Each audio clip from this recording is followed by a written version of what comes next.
भगवान की लीला बड़ी अपरंपार है। भगवान की लीला को समझना बहुत कठिन है। हम 24 ही घंटे भगवान की लीला में रहते हैं, पर उस लीलाधारी को हम समझ नहीं पाते। कारण क्या कि हम गुरु की शरणागति को प्राप्त नहीं किए हैं। गुरु का जिसने मंत्र धारण किया है, सच्चे हृदय से अगर किसी ने किसी को गुरु बनाया है तो कहते हैं कि उनके हृदय में गुरु ब्रह्मा गुरु विष्णु गुरुदेव महेश्वरा गुरु साक्षात परम ब्रह्मा तस्मै न श्री गुरुवे नमः। भगवान रूठ जाए, भगवान अगर आपको रूठ जाए, भगवान नाराज हो जाए तो कौन मनाएगा? गुरुदेव मना लेंगे।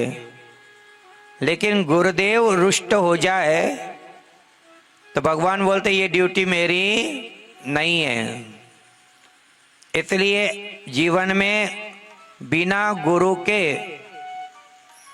जाप, बिना गुरु के मंत्र, बिना गुरु की पूजा सार्थक नहीं होती। जीवन को सफल बनाने के लिए त्रिलोकीनाथ भोलेनाथ महादेव जी ही सबके गुरु हैं। उनसे बड़ा कोई संसार में गुरु नहीं है। हम जिसके द्वारा जीव रसायन से, जीव रसायन यानी जीव को जो है वो लिंग रसायन है। जीव लिंग रसायन शब्द रूपी रसायन से मंत्र रूपी जब जीव कानों में जाता है तब जाकर जीव के अंदर मंत्र रूपी जीव पुत्र की प्राप्ति होती है। मंत्र रूपी पुत्र की प्राप्ति होती है। और वो पुत्र जो गुरु का दिया हुआ मंत्र होता है, उस मंत्र से जीव इस संसार सागर से तार कर बहुत सागर से पार हो जाता है। करके गुरु के चरणों के अंगूठे की जो लिंग है, जिनके घर में उस गुरु चरण रज पड़ जाती है, जिस चरणों के लिंग के हम जल धो करके हम प्रणाम करते हैं, चरणों के लिंग अंगूठे की करके गुरु के चरण को बाहर नहीं धोया जाता, वो भी पूरे पैर को नहीं धोया जाता, गुरु के अंगूठे पर ही पानी डाला जाता। अंगूठा मतलब गुरु चरणों की लिंग का महत्व है।